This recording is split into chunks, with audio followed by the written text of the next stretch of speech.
ಪರಾನ್ ವೃಣೀತೆ ಸ್ವಾನ್ ದ್ವೇಷ್ಟಿ, ತಮ್ಮವರನ್ನು ದ್ವೇಷ ಮಾಡ್ತಾನೆ, ಇನ್ನೊಬ್ಬರನ್ನು ಸ್ವೀಕಾರ ಮಾಡ್ತಾನೆ. ಇದು ಮನುಷ್ಯ ನಿತ್ಯದಲ್ಲಿ ಮಾಡತಕ್ಕಂತಹ ಕೆಲಸ. ಇದು ನಿತ್ಯದಲ್ಲಿ ಮಾಡತಕ್ಕಂತಹ ಕೆಲಸ. ತಂದೆ ತಾಯಿ ಹಿತೈಷಿಗಳಿದ್ದಾರೆ, ಮಿತ್ರರಿದ್ದಾರೆ, ಅಣ್ಣ ತಮ್ಮಂದಿರು, ಅಕ್ಕ ತಂಗಿಯರಿದ್ದಾರೆ, ಬಳಗದವರು, ಅವರೆಲ್ಲ ಹಿತವನ ಮಾತು ಹೇಳ್ತಾರೆ. ಆ ಮಾತುಗಳನ್ನು ಕೇಳುವುದಿಲ್ಲ. ಯಾರೋ ದೂರದವನು ಯಾರನ್ನೋ ಗೆಳೆಯ ಅಂತ ಮಾಡ್ಕೊಂಡಿರ್ತಾನೆ, ಅವನೇನೋ ಮಾರ್ಗವನ್ನು ಹೇಳ್ತಾನೆ. ಆ ಮಾರ್ಗವನ್ನು ಹೌದು ಸರಿಯದೆ, ಬಹಳ ಒಳ್ಳೆಯದಿದೆ ಅಂತ ಹೇಳಿ ಅದನ್ನು ಆತ್ಮಸಾತ್ ಮಾಡಿಕೊಳ್ಳುವುದಕ್ಕೆ ಪ್ರಯತ್ನಿಸ್ತಾನೆ. ತನ್ನ ಹಿತೈಷಿಗಳು ಅವರು ಏನು ಹೇಳ್ತಾರೋ ಆ ಮಾತುಗಳನ್ನು ಕೇಳದೆ ಯಾರೋ ಹೇಳುವ ಮಾತುಗಳನ್ನು ಹಿತ ಅಂತ ನಂಬುತ್ತಾನಲ್ಲ, ಮನುಷ್ಯನಿಗೆ ಎಷ್ಟು ವಿವೇಕ ಅಪಕ್ವವಾಗಿದೆ. ಸತ್ವಂ ವಿರುದ್ಧತೈರ್ವೀರೈರನ್ಯಭ್ಯಸ್ತ್ರಾಣಮಿಚ್ಛಸಿ, ನಿನ್ನವರಾದ ಪಾಂಡವರ ಜೊತೆಗೆ ವಿರೋಧವನ್ನು ಮಾಡಿ ಬೇರೆಯವರಿಂದ ನೀನು ಹಿತವನ್ನು ಬಯಸಬೇಕು ಅಂತ ಹೊರಟಿದ್ದೀಯಲ್ಲ. ಅಶಿಷ್ಟೇಭ್ಯೋ ಅಸಮರ್ಥೇಭ್ಯೋ ಮೂಢೇಭ್ಯೋ ಭರತರ್ಷಭ, ಯಾರಿಂದ ನಿನಗೆ ಹಿತವಾಗತ್ತೆ ಅಂತ ನೀನು ತಿಳಿದುಕೊಂಡಿದ್ದೀಯೋ ಅವರು ಶಿಷ್ಟರೂ ಅಲ್ಲ, ಸಮರ್ಥರೂ ಅಲ್ಲ, ವಿವೇಕವೂ ಇಲ್ಲ. ಜನ್ಮ ಪ್ರಭೃತಿ ಕೌಂತೆಯ ನಿತ್ಯಂ ವಿನಿಕೃತಸ್ತ್ವಯ, ನಿತ್ಯದಲ್ಲಿ ನೀನು ಅವರಿಗೆ ವಿರೋಧವನ್ನು ಮಾಡಿದಿ, ಪೀಡೆ ಕೊಟ್ಟಿ ಅನರ್ಥವನ್ನು ಮಾಡುವುದ ಪ್ರಯತ್ನವನ್ನು ಮಾಡ್ತಾ ಇದ್ದಿ ಪಾಂಡವರಿಗೆ. ಒಂದು ದಿನ ಅಲ್ಲ, ಎರಡು ದಿನವಲ್ಲ, ಜನ್ಮದಾರಭ್ಯ, ಹುಟ್ಟಿನಿಂದ, ಅವರೆಂದು ಹುಟ್ಟಿದರೂ ಅವತ್ತಿನಿಂದ ನೀನು ಈ ಕಾರ್ಯವನ್ನು ಮಾಡ್ತಾ ಇದ್ದಿ.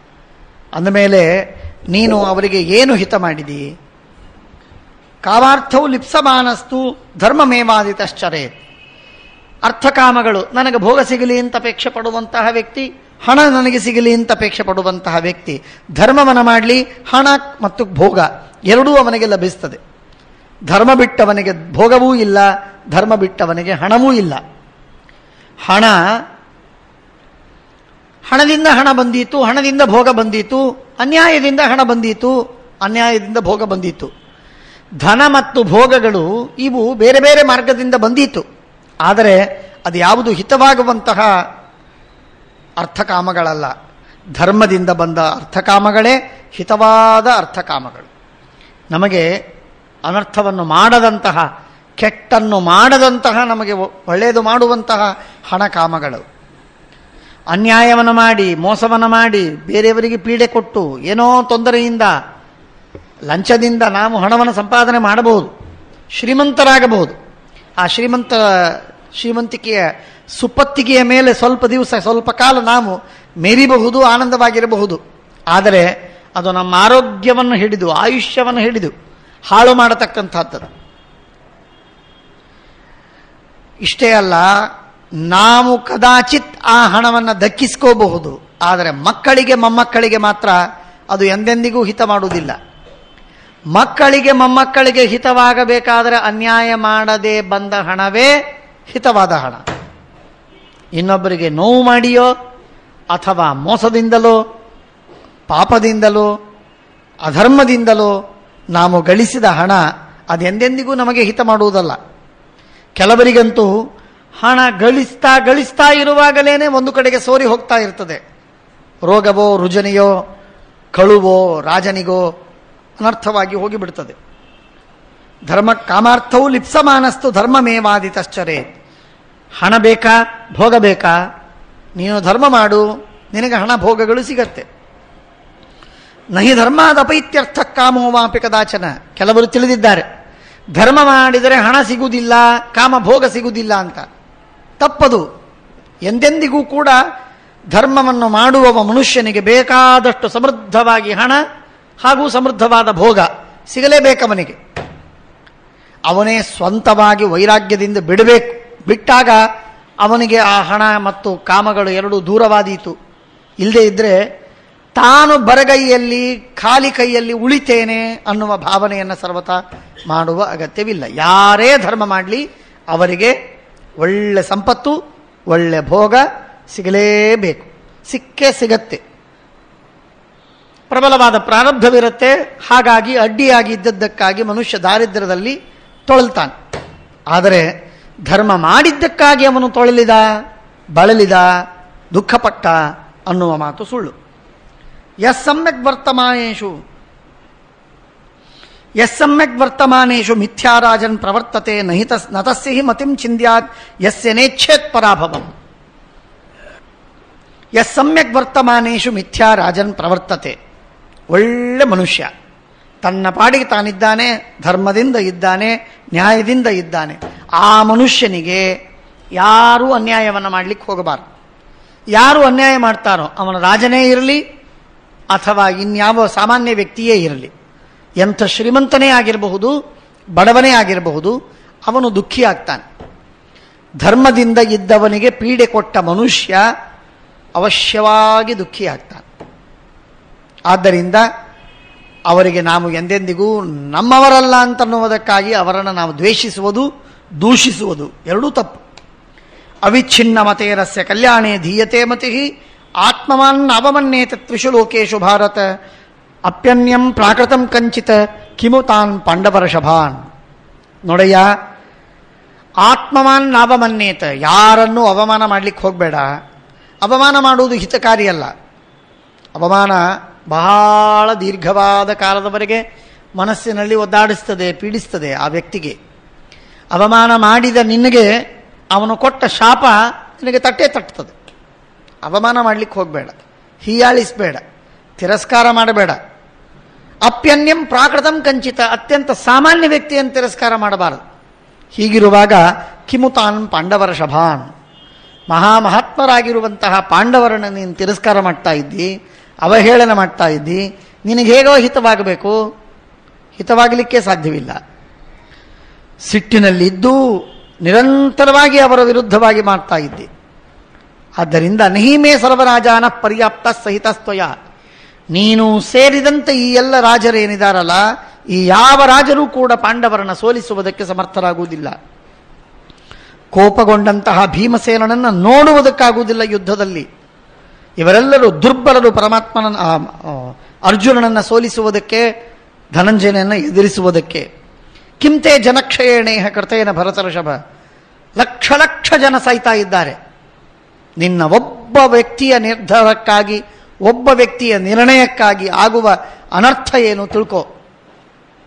ಇದು ಇತಿಹಾಸದ ಪುಟಗಳಲ್ಲಿ ನಾವು ನೋಡ್ತೇವೆ. ಇದು ಇತಿಹಾಸದಕ್ಕಿಂತಲೂ ಹಿಂದಿನ ಕಾಲ ಅಂತ ಇವತ್ತಿನವರು ಹೇಳ್ತಾರೆ. ಇತಿಹಾಸದಲ್ಲೂ ಹಾಗೇ ಆಯಿತು. ಕೇವಲ 50-60 ವರ್ಷಗಳ ಹಿಂದೆ ಒಬ್ಬ ವ್ಯಕ್ತಿ, ಅವನ ಕಾರಣಕ್ಕಾಗಿ 60 ಲಕ್ಷಕ್ಕಿಂತಲೂ ಹೆಚ್ಚಿನ ಜನ ಸತ್ತೋದು. ಒಬ್ಬ ವ್ಯಕ್ತಿಯ ಕಾರಣಕ್ಕಾಗಿ 60 ಲಕ್ಷ ವ್ಯಕ್ತಿಗಳಿಗಿಂತ ಹೆಚ್ಚಿನ ಜನ ಸಾಯುವುದು ಅಂತಂದರೆ ಎಷ್ಟು ವಿಚಿತ್ರವಾಗಿರ್ತದೆ ನೋಡಿ. ಒಬ್ಬ ವ್ಯಕ್ತಿಯ ದುರಾಗ್ರಹ, ಯಹೂದಿಯಗಳ ಮೇಲೆ ದ್ವೇಷ, ಒಬ್ಬ ವ್ಯಕ್ತಿ ಅದಕ್ಕೆ ಮೂಲ ಕಾರಣ, ಎಲ್ಲರೂ ಸತ್ರು.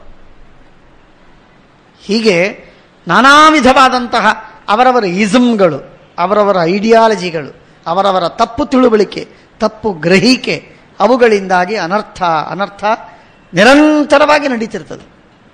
ಅದು ತಪ್ಪಿಸಬೇಕಾದರೆ ಮನುಷ್ಯ, ಅದಕ್ಕೆ ಹೇಳ್ತಾರೆ ಕಿಂತೆ ಜನಕ್ಷಯೇಣೇಹ ಕೃತೇನ ಭರತರ್ಷಭ, ಇಷ್ಟು ಜನರನ್ನು ಕೊಂದು ನಿನಗೆ ಏನು ಲಾಭವಾಗೋದಿದೆ ಮೂರ್ಖ.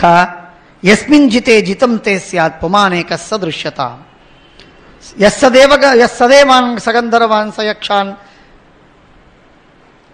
ಸಯಕ್ಷಾಸುರ ಪನ್ನಗಾನ್ ಅಜಯತ್ ಖಂಡವ ಪ್ರಸ್ಥೆ ಕಸ್ತಂ ಯುದ್ಧೇತ ಮಾನವ.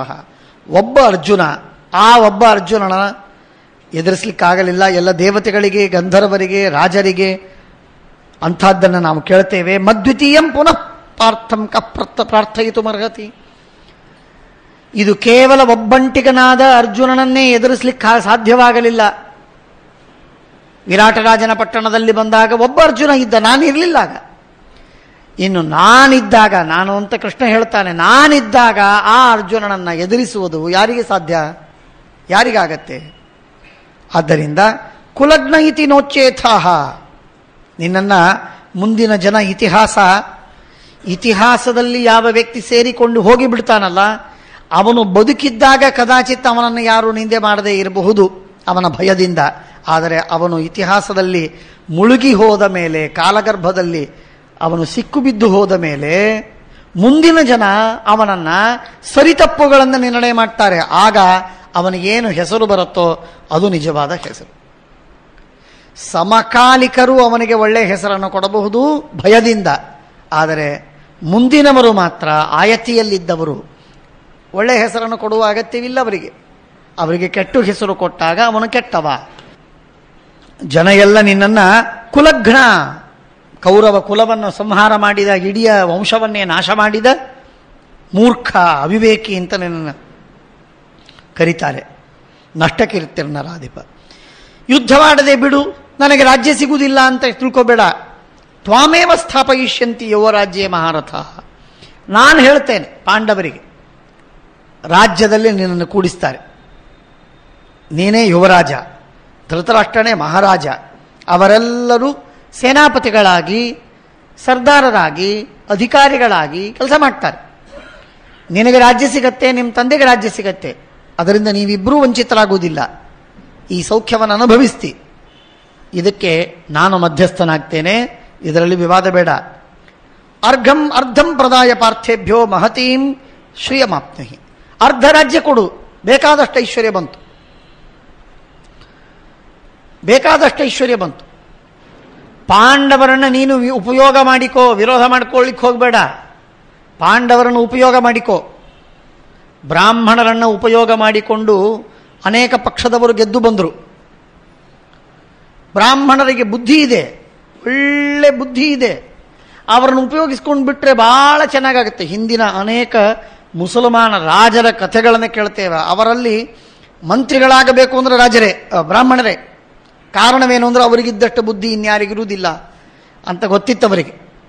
ಹಾಗೆ ಆ ಬ್ರಾಹ್ಮಣರನ್ನು ಹಿಡಿದ್ರೆ ನಮ್ಮ ಪಕ್ಷ ಗೆದ್ದು ಬರ್ತದೆ, ನಾನು ಚೀಫ್ ಮಿನಿಸ್ಟರ್ ಆಗ್ತೇನೆ ಅನ್ನುವ ಭರವಸೆಯಿಂದ ಮಾಡುವ ಭವಿಷ್ಯಕಾಲ ಇದೆ. ಹಾಗೆ ನೀನು ಪಾಂಡವರನ್ನು ಬಿಟ್ಟು ನೀನು ಯಾಕೆ ರಾಜ್ಯವನ್ನು ಆಳಬೇಕು ಅಂತಂತೀಯ? ಅವರನ್ನು ಸೇರಿಸ್ಕೊ, ಅವರು ನಿನಗೆ ಲಾಭದಾಯಕರಾಗ್ತಾರೆ. ಅವರ ಬಲದ ಮೇಲೆ ನೀನು ಪ್ರಚಂಡವಾದ ಶಕ್ತಿಯನ್ನು ಗಳಿಸಿ ರಾಜ್ಯವನ್ನು ನೀನು ಭೋಗಿಸಬಹುದು. ಆದ್ದರಿಂದ ಸೌಖ್ಯದಲ್ಲಿ ನೀನು ಇರಬೇಕಾದರೆ ಅರ್ಧ ರಾಜ್ಯ ಕೊಟ್ಟು ಬಿಡು ಸಾಕು. ಇಷ್ಟು ಹೇಳಿದಾಗ ಭೀಷ್ಮಾಚಾರ್ಯರು ಅವನು ಕೃಷ್ಣ ಹೇಳಿದ ಮಾತುಗಳನ್ನೆಲ್ಲ ಕೇಳಿ ಸಂತೋಷದಿಂದ ಅವರು ಹೇಳುತ್ತಾರೆ, ನೋಡಯ್ಯ, ಕೃಷ್ಣ ಎಷ್ಟು ಒಳ್ಳೆ ಮಾತನ್ನು ಹೇಳ್ತಾ ಇದ್ದಾನೆ. ಅನ್ವಪದ್ವಸ್ಯ ತತ್ತಾತ. ಕೇಳ ಮಹಾರಾಯ, ಕೃಷ್ಣ ಹೇಳಿದ ಮಾತನ್ನ ಎಷ್ಟು ಒಳ್ಳೆ ಮಾತು ಹೇಳ್ತಾ ಇದ್ದಾನೆ. ಯಾಕದನ್ನು ವಿರೋಧ ಮಾಡ್ತೀನಿ ನೀನು? ಎಂಥ ಐಶ್ವರ್ಯ ನಿನಗೆ ಸಿಗತ್ತೆ. ಅಹಮಿತ್ಯನಯ ಬುದ್ಧಿಯ ಜೀವಿತಾತ್ ಭ್ರಂಶ ಈಷ್ಯಸಿ. ಮನುಷ್ಯನಿಗೆ ಕೆಲವೊಮ್ಮೆ ಅಹಂಕಾರ ಅಂತನ್ನೋದು ಹೇಗೋ, ಆ ಅಹಂಕಾರದ ಮತ್ತೊಂದು ಮುಖ ಏನು ಗೊತ್ತೇನು? ಅದು ಪ್ರೆಸ್ಟೀಜ್. ಏನೋ ಒಂದು ಮಾತು ಆಡಿಬಿಡ್ತಾನೆ, ಆ ಆಡಿದ ಮಾತನ್ನೇ ಪಟ್ಟು ಹಿಡಿದು ನಡೆಸುವುದಕ್ಕಾಗಿ ತನ್ನ ಇಡೀ ಜೀವನ ತೈತಾನೆ, ಅದಕ್ಕಾಗೆ ಸೈತಾನೆ. ಆಡಿದ ಮಾತನ್ನು ಪಾಲಿಸುವುದಕ್ಕಾಗಿ ಇವನ ಹಾರುಗೆಡಿಸಿ, ಇವನನ್ನು ಹಾಳುಗೆಡಿಸಿ, ಇವನನ್ನು. ಇಂಥ ಭ್ರಷ್ಟ ಅವಿವೇಕಿ ಮನುಷ್ಯ ತಾನಾಡಿದ ಮಾತು ಸುಳ್ಳಾಗಲಿಕ್ಕಿಲ್ಲ ಅಂತನ್ನುವುದಕ್ಕಾಗಿ ಹಠಮಾರಿತನದಿಂದ ಏನೆಲ್ಲ ಅನರ್ಥಗಳನ್ನು ಮಾಡ್ತಾನಲ್ಲ. ಈ ಯಾಕಪ್ಪ ಈ ದುರಾಗ್ರಹ? ಈ ಯಾಕೆ ಅವಿವೇಕ? ಅಹಮಿತ್ಯನಯ ಬುದ್ಧಿಯ ಜೀವಿತಾತ್ ಭ್ರಂಶ ಈಷ್ಯಸಿ. ನಾನು ಅಂತನ್ನೋ ಸೊಕ್ಕಿನಿಂದ ನೀನೆಲ್ಲ ಹಾಳು ಮಾಡಿಕೊಳ್ತಾ ಇದ್ದಿ. ನೀನೊಬ್ಬ ಹಾಳಾದರೆ ಚಿಂತೆ ಇಲ್ಲ, ನಿನ್ನ ವಂಶ ಒಂದು ಮಾತ್ರವಲ್ಲ, ಭೂಮಿಯಲ್ಲಿರುವ ಎಲ್ಲ ರಾಜರೂ ಕೂಡ. ವರ್ಲ್ಡ್ ವಾರ್ ಶುರುವಾಯಿತು ಅಂದಿನಿಂದ, ಜರಾಸಂಧನಿಂದ ವರ್ಲ್ಡ್ ವಾರ್ ಶುರುವಾಯಿತು. ಜಗತ್ತಿನ ನಾನಾ ದೇಶರಾದ ರಾಜರು ಎರಡು ಭಾಗವಾಗಿ, ಎರಡು ಹೋಳಾಗಿ ಯುದ್ಧ ಮಾಡಿದ್ದು ಅಂದು ಶುರುವಾಯಿತು. ಹಾಗಾಗಿ ಅಂಥ ಘೋರವಾದ ಅನರ್ಥಕ್ಕೆ ಕಾರಣನಾಗ್ತಿ ಅಂತ ಭೀಷ್ಮರು ಬೈತಾರೆ. ದ್ರೋಣನು ಅದೇ ಮಾತನ್ನು ಹೇಳ್ತಾರೆ. ಏ ತ್ವಾಂ ಪ್ರೋತ್ಸಾಹಯಂತೇತೆ. ದುರ್ಯೋಧನ, ನಿನಗೆಲ್ಲ ಪ್ರೋತ್ಸಾಹನೆ ಕೊಡುವುದಕ್ಕಾಗಿದ್ದಾರಲ್ಲ ಈ ಶಕುನಿ, ದುಶಾಸನ, ಕರ್ಣ, ಅವರು ನೈತೆ ಕೃತ್ಯಾಯ ಕರಿಹಿಚಿತ. ನಿನಗೇನು ಪ್ರಯೋಜನವನ್ನು ಕೊಡುವುದಿಲ್ಲ ಮಹಾರಾಯ. ನೀನು ತಿಳ್ಕೊಂಡಿ ಅವರಿಂದ ನನಗೆ ಲಾಭವಾಗತ್ತೆ ಅಂತ. ಅವರಿಂದ ನಿನಗೇನು ಲಾಭವಾಗುವುದಿಲ್ಲ, ಅನರ್ಥವನ್ನೇ ಮಾಡ್ತಾರವರು ನಿನಗೆ. ವೈರಂ ಪರೇಶಾಂ ಗ್ರೀವಾಯಂ ಪ್ರತಿಮೋಕ್ಷಂತೆ ಸಂಯೋಗೆ. ಯುದ್ಧದಲ್ಲಿ ಆ ಶತ್ರುಗಳ ವೈರವನ್ನು ನಿನ್ನ ಕೊರಳಿಗೆ ಕಟ್ಟಿ ತಾವು ಪಾರಾಗ್ತಾರೆ, ದೂರಾಗ್ತಾರೆ. ಬಹಳ ಹೆಚ್ಚು ನಿನ್ನ ಸನ್ನಿಕಟದಲ್ಲೇ, ನಿನ್ನ ಪ್ರೀತಿಯಲ್ಲೇ ಇರುವುದಾದರೆ ಅವರು ಸತ್ತು ಹೋಗ್ತಾರಷ್ಟೇ. ಆದರೆ ಅವರು ನಿನ್ನ ಈ ವೈರವನ್ನು ಬಿಡಿಸಿ ನಿನಗೆ ಹಿತ ಮಾಡುವವರಲ್ಲ. ಆದ್ದರಿಂದ ಯಥೋಕ್ತಂ ಜಾಮದಗ್ನೇನ ಭೂಯಾನೇಶ ತಥೋರ್ಜುನ. ಪರಶುರಾಮದೇವರು ಹೇಳಿದರು, ನರ ನಾರಾಯಣರ ಇಬ್ಬರ ಕಥೆಯನ್ನು ಹೇಳುವಾಗ ನರನ ಕಥೆಯನ್ನು ಹೇಳಿದರು. ನರಗಂಥವನಿದ್ದ ಅಂತ. ಒಂದು ದರ್ಭದಿಂದ ದಂಭೋದ್ಭವನನ್ನು ಸೋಲಿಸಿಬಿಟ್ಟ ಅಂತ. ಇಷ್ಟು ಮಾತ್ರವಲ್ಲ, ಆ ನರನಿಗಿಂತಲೂ ಅದ್ಭುತನಾಗಿದ್ದಾನೆ ಈ ಅರ್ಜುನ. ಸಾಕ್ಷಾತ್ ಭಗವಂತನ ಆವೇಶವಿದೆ. ಶೇಷದೇವರಿದ್ದಾರೆ, ಇಂದ್ರ ಇದ್ದಾನೆ, ವಾಯುದೇವರಿದ್ದಾರೆ. ಆದ್ದರಿಂದ ಭೂಯಾನೇಶ ತಥೋರ್ಜುನ. ತಸ್ಮಿನ್ ವಾಕ್ಯಾಂತರೇ ವಾಕ್ಯಂ ಕ್ಷತ್ತಾಪಿ ವಿದುರೋಬ್ರವೀತ್. ಮಧ್ಯದಲ್ಲಿ ವಿದುರನು ಮತ್ತೆ ಮಾತಾಡ್ತಾನೆ. ದುರ್ಯೋಧನನ ಶೋಚಾಮಿ ತ್ವಾಮಹಂ ಭರತರ್ಷಭ. ದುರ್ಯೋಧನ, ನಿನಗಾಗಿ ನನಗೆ ದುಃಖ ಇಲ್ಲ. ನೀನು ದುಃಖ ಪಡ್ತಿ, ನೀನು ಒದ್ದಾಡ್ತಿ, ನೀನು ಅನರ್ಥವನ್ನು ಹೊಂದತಿ, ಚಿಂತೆ ಇಲ್ಲ. ನೀನು ಕೆಟ್ಟವನೇ, ನೀನು ದುಷ್ಟನೇ, ನೀನು ಭ್ರಷ್ಟನೇ. ಆದ್ದರಿಂದ ನೀನು ದುಃಖಪಟ್ಟರೆ ನನಗೇನು ಚಿಂತೆ ಇಲ್ಲ. ಇಮೌತು ವೃದ್ಧೌ ಶೋಚಾಮಿ ಗಾಂಧಾರಿಂ ಪಿತರಂಚತೆ. ಗಾಂಧಾರಿ ಮತ್ತು ಧೃತರಾಷ್ಟ್ರ ನಿಮ್ಮ ತಂದೆ ತಾಯಿಗಳು, ಅವರಿಗಾಗಿ ನನಗೆ ಶೋಕವಾಗ್ತಾ ಇದೆ, ನಿನಗಾಗಿ ಶೋಕವಾಗ್ತಾ ಇಲ್ಲ. ನೀನು ಹಾಳುಗೆಟ್ಟ ಮನುಷ್ಯ, ಹಾಗಾಗಿ ನೀನು ಹಾಳಾಗಿ ಹೋಗುವುದು ನಿಶ್ಚಿತ. ಯೌ ಅನಾಥೌ ಚರಿಷ್ಯೇತೆ ತ್ವಯಾನಾಥೇನ ದುರ್ಹೃದ ಹತಮಿತ್ರೌ ಹತಾಮತ್ಯವು ಲೂನಪಕ್ಷವು ಯುವಾಂಡಜವು. ಅನಾಥರಾಗಿದ್ದಾರೆ, ವಯಸ್ಸಾಗಿದೆ, ಕಣ್ಣಿಲ್ಲ ಇಬ್ಬರಿಗೂ. ಅಂತಹ ಕಣ್ಣಿಲ್ಲದ ಇಬ್ಬರು ವೃದ್ಧರು ಅವರು ಅನಾಥರಾಗಿ ಒದ್ದಾಡ್ತಾ ಇದ್ದಾರೆ, ಕಷ್ಟಪಡ್ತಾ ಇದ್ದಾರೆ. ಹತಮಿತ್ರವು ಹತಾಮತ್ಯವು ಲೂನಪಕ್ಷವು ಯುವಾಂಡಜವು. ಅವರಿಗೆ ಏನು ಗತಿ ಇಲ್ಲ, ಅಂಥವರಿಗೆ ಕಷ್ಟವಾಗ್ತಾ ಇದೆ. ನಿನ್ನಂಥ ಪಾಪಿಷ್ಠ ಕುಲಘ್ನನಾದ ವ್ಯಕ್ತಿ ನೀನು ಹುಟ್ಟಿದ್ದಿ, ಅದರಿಂದ ತೊಂದರೆ ಆಗ್ತಾ ಇದೆ. ಆಗತ್ಸ್ವ ಶಿವಮತ್ಯಂತಂ ಯೋಗಕ್ಷೇಮವದವ್ಯಯಂ. ಒಳ್ಳೆ ಮಾತನ್ನು ಕೇಳು, ಕೃಷ್ಣ ಹೇಳಿದ್ದನ್ನು ಪಾಲಿಸು, ಒಳ್ಳೆಯದಾಗತ್ತೆ ಅಂತ ಮತ್ತೆ ವಿದುರ ಹೇಳ್ತಾನೆ. ಭೀಷ್ಮ, ದ್ರೋಣ, ವಿದುರ, ಮತ್ತೆ ಭೀಷ್ಮ ದ್ರೋಣರು ಮತ್ತೆ ಶುರು ಮಾಡ್ತಾರೆ, ಉಪದೇಶವನ್ನು ಮಾಡ್ತಾರೆ. ಯಾರು ಹೇಳಿದ್ರೂ ಕೇಳುವುದಕ್ಕೆ ತಯಾರಿಲ್ಲ. ಪ್ರತ್ಯುವಾಚ ಮಹಾಬಾಹುಂ ವಾಸುದೇವಂ ಯಶಸ್ವಿನಂ. ದುರ್ಯೋಧನ ಅದಕ್ಕೆ ಉತ್ತರವನ್ನು ಕೊಡ್ತಾನೆ. ಇಷ್ಟೊತ್ತಿನವರೆಗೆ ಸುಮ್ಮನಿದ್ದ. ಕೃಷ್ಣ ಮೊದಲು ಹೇಳಿದ, ಪರಶುರಾಮದೇವರು ಹೇಳಿದರು, ಕಣ್ವರ್ಷಿಗಳು ಹೇಳಿದರು, ನಾರದರು ಹೇಳಿದರು, ಮತ್ತೆ ಕೃಷ್ಣನಿಂದ ಧೃತರಾಷ್ಟ್ರ ಹೇಳಿಸಿದ, ಭೀಷ್ಮ ಹೇಳಿದರು, ದ್ರೋಣ ಹೇಳಿದರು, ವಿದುರ ಹೇಳಿದರು, ಎಲ್ಲರೂ ಹೇಳಿದ್ದಾಯ್ತು. ನೋಡಿ ಎಷ್ಟು ಹಠಮಾರಿತನ ಇರ್ತದೆ ಮನುಷ್ಯನಿಗೆ ಅಂತ. ಆ ಹಠಮಾರಿತನ ನಾವು ನೋಡ್ತಿರ್ತೇವೆ. ಪ್ರತ್ಯುವಾಚ ಮಹಾಬಾಹುಂ ವಾಸುದೇವಂ ಯಶಸ್ವಿನಂ. ಆಗ ಕೃಷ್ಣ ಪರಮಾತ್ಮನಿಗೆ ದುರ್ಯೋಧನ ಉತ್ತರ ಕೊಡ್ತಾನೆ. ಭವಾನೇತದ್ ವಕ್ತುಮರ್ಹತಿ. ನನ್ನ ಕಡೆಗೆ ಮುಖ ಮಾಡಿ ನೀನು ಹೇಳಿದಿ, ನನ್ನಷ್ಟೇ ದೋಷಗಳು ನಿನಗೆ ಖಂಡಿತ ಕಾಣುತ್ತೆ, ಪಾಂಡವರ ದೋಷಗಳು ಯಾವುದೂ ತೋರುವುದಿಲ್ಲ. ಮಾಮೇವ ಹಿ ವಿಶೇಷೇಣ ವಿಭಾಷ್ಯ ಪರಿಗರ್ಹಸೆ. ನನ್ನಲ್ಲಿ ಮಾತ್ರ ದೋಷ ಇದೆ, ನಾನೊಬ್ಬನೇ ಕೆಟ್ಟವ. ಕೆಟ್ಟದ್ದಾಗಬೇಕಾದ್ರೆ, ಚಪ್ಪಾಳೆ ತಟ್ಟಬೇಕಾದ್ರೆ ಎರಡು ಕೈ ಬೇಕೇ ಇಲ್ಲ. ಹಾಗೆ ಪಾಂಡವರು ಏನೋ ತೊಂದರೆ ಕೊಟ್ಟಿದ್ದಾರೆ ಅಂತ ನಿನಗೆ ಅರ್ಥ ಆಗಬೇಕು ಬೇಡವೋ? ಬರೀ ನನ್ನನ್ನೇ ಬೈತೀಯಲ್ಲ ನೀನು. ವಿದುರನು ಹಾಗೆ, ಭೀಷ್ಮ ದ್ರೋಣರು ಹಾಗೆ, ನೀನು ಹಾಗೆ. ಕೃಷ್ಣ ಸರಿಯಲ್ಲ ಇದು. ಪಕ್ಷಪಾತ ಮಾಡಬೇಡ ಪಾಂಡವರ ಮೇಲೆ. ನನ್ನ ತಪ್ಪಿದೆ, ಆದರೆ ಬರೀ ನನ್ನ ತಪ್ಪಿದೆ ಅಂತ ತಿಳ್ಕೊಬೇಡ. ವಾಸ್ತವಿಕವಾಗಿ ವಿಚಾರ ಮಾಡಿದರೆ ನನ್ನ ತಪ್ಪು ಏನೂ ಇಲ್ಲ. ನಾನು ಬೇಕಾದಷ್ಟು ಸಲ ಆಲೋಚನೆ ಮಾಡ್ತಿರ್ತೀನಿ. ನಾನು ರಾತ್ರಿಯೆಲ್ಲ ಕೂತು ಆಲೋಚನೆ ಮಾಡ್ತೀನಿ. ನೀವಿಷ್ಟೆಲ್ಲ ಬೈತೀರಲ್ಲ, ಭೀಷ್ಮ ದ್ರೋಣಾದಿಗಳು ವಿದುರಾದಿಗಳು ಬೈತಾರಲ್ಲ, ನಮ್ಮ ಅಪ್ಪ ಬೈತಾನೆ, ನಮ್ಮ ತಾಯಿ ಬೈತಾಳೆ, ಬೈಯೋದ್ರಲ್ಲಿ ಅರ್ಥವಿದೆಯೇ ಅಂತ ನಾನು ಆಲೋಚನೆ ಮಾಡ್ತೀನಿ. ಆಲೋಚನೆ ಮಾಡಿದಾಗ ರಾತ್ರಿ ನನಗೆ ಉತ್ತರ ಸಿಗುವುದಿಲ್ಲ. ನನ್ನಲ್ಲಿ ಏನೂ ತಪ್ಪೇ ಇಲ್ಲ ಅಂತ ನನಗೆ ತೋರ್ತದೆ. ಸತ್ಯವಾಗಿ ಹೇಳ್ತೀನಿ ನಾನು, ನನ್ನಲ್ಲೇನು ತಪ್ಪಿಲ್ಲ. ಭವಾನ್ ಗರ್ಹಯತೆ ರಾಜನ್ ನಿತ್ಯಂ ಕಿಂ ಸಮೀಕ್ಷ ಬಲಾಬಲಂ. ಭವಾನ್ ಕ್ಷತ್ತಾಚ ರಾಜಾವ ಆಚಾರ್ಯೋ ವಾ ಪಿತಾಮಹ. ನೀನು ಕೃಷ್ಣ, ವಿದುರ, ಧೃತರಾಷ್ಟ್ರ, ದ್ರೋಣಾಚಾರ್ಯರು, ಭೀಷ್ಮಾಚಾರ್ಯರು ಮಾಮೇವ ಪರಿಗರ್ಹಂತೆ ನಾಣ್ಯಂ ಕಂಚನ ಪಾಂಡವಂ. ಒಬ್ಬ ಪಾಂಡವನನ್ನು ಬೈತೀರಿ. ಯಾರಾದರೂ ಒಂದು ದಿವಸ ಪಾಂಡವ ನೋಡಪ್ಪ, ನಕುಲ, ಸಹದೇವ, ಭೀಮ, ಇದು ನಿಮ್ಮ ತಪ್ಪು, ಅರ್ಜುನ ಇದು ಮಾಡಬಾರ್ದಾಗಿತ್ತು, ಹೀಗೆ ಧರ್ಮರಾಜ ಇದು ನಿನ್ನ ತಪ್ಪು, ಒಬ್ಬರಾದರೂ ಹೇಳ್ತೀರಾ? ಯಾರೂ ಹೇಳುವುದಿಲ್ಲ. ನಾನೊಬ್ಬ ನಿಮಗೆ ಸಿಕ್ಕೀನಿ, ನನ್ನನ್ನೇ ಕುಟ್ತೀರಿ, ನನ್ನ ತಲೆ ಮೇಲೆ ಮೆಣಸರಿತೀರಿ. ನಚಾಹಂ ಲಕ್ಷಯ ಕಂಚಿತ್ ವ್ಯಭಿಚಾರ ಮೇಹಾತ್ಮನಃ. ನಾನು ಎಷ್ಟು ಸಲ ನಾನು ಆಲೋಚನೆ ಮಾಡಿದ್ದೀನಿ, ನಾನು ನನ್ನ ಕುರಿತಾಗಿ ಇಂಟ್ರಾಸ್ಪೆಕ್ಟ್ ಮಾಡ್ತಿರ್ತೀನಿ. ನನ್ನಲ್ಲೇನೂ ದೋಷಗಳು ನನಗೆ ಕಾಣಿಸಿಲ್ಲ. ನಾನು ತಪ್ಪು ಮಾಡೇ ಇಲ್ಲ, ನಾನೇನೂ ತಪ್ಪು ಮಾಡಿಲ್ಲ, ಖಂಡಿತವಾಗಿ ಹೇಳ್ತೀನಿ. ನನ್ನ ಮನಸ್ಸಿಗೆ ತೋರಿದೆಯಲ್ಲ, ನನಗೂ ವಿವೇಕ ಇದೆ, ನೀವು ಹೇಳೋ ಮಾತು ನನಗೂ ತೋರುತ್ತೆ.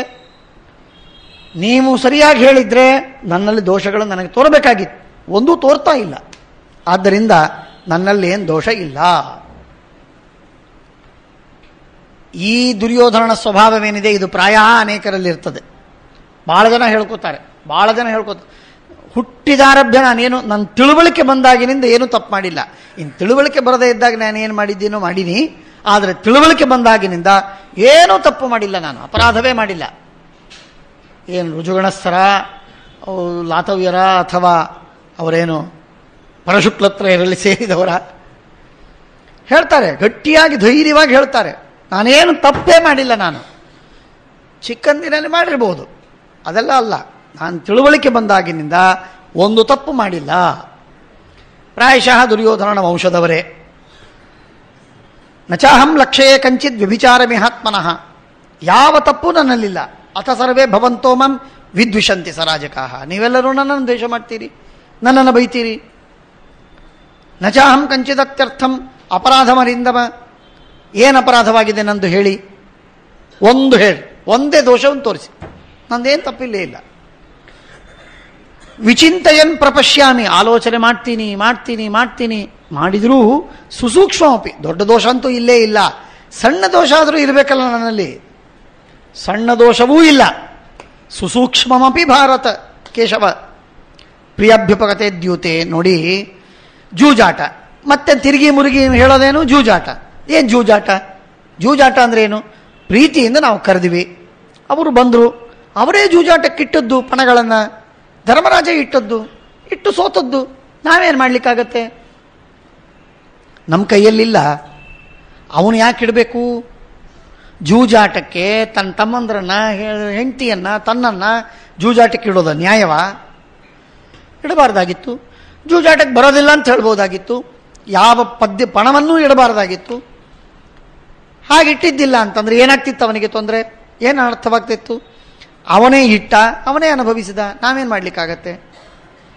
ಪ್ರಿಯಾಭ್ಯುಪಗತೆ ದ್ಯೂತೆ ಪಾಂಡವ ಮಧುಸೂದನ ಜಿತಾ ಶಕುನಿನ ರಾಜ್ಯಂ ತತ್ರ ಕಿಂ ಮಮ ದುಷ್ಕೃತಂ. ನಾನು ಲೆಕ್ಕ ಹಾಕೇ ಇಲ್ಲ, ಲೆಕ್ಕ ಹಾಕಿ ನಾನೇನೋ ಮೋಸ ಮಾಡಿದ್ದೀನಿ ಅಂತ ಅನ್ಬೇಕು. ನಾನು ಲೆಕ್ಕ ಹಾಕೇ ಇಲ್ಲ, ಲೆಕ್ಕ ಹಾಕಿದ್ದ ಶಕುನಿ, ಅವನ ಜೊತೆ ಕಾಡಿದ್ದಾರೆ ಅವರು, ಅವನು ಬಲ ಇವನು ಬಲ, ನನಗೇನು ಸಂಬಂಧ? ಅವರು ಸೋತದ್ದು, ನಾನು ಗೆದ್ದದ್ದು, ನಾನೇನು ಮಾಡಲಿ? ಜಿತಾ ಶಕುನಿನ ರಾಜ್ಯಂ ತತ್ರ ಕಿಂ ಮಮ ದುಷ್ಕೃತಂ ಯತ್ ಪುನರ್ ದ್ರವಿಣಂ ಕಿಂಚಿತ್ ಪತ್ತಾಜೀಯಂತ ಪಾಂಡವ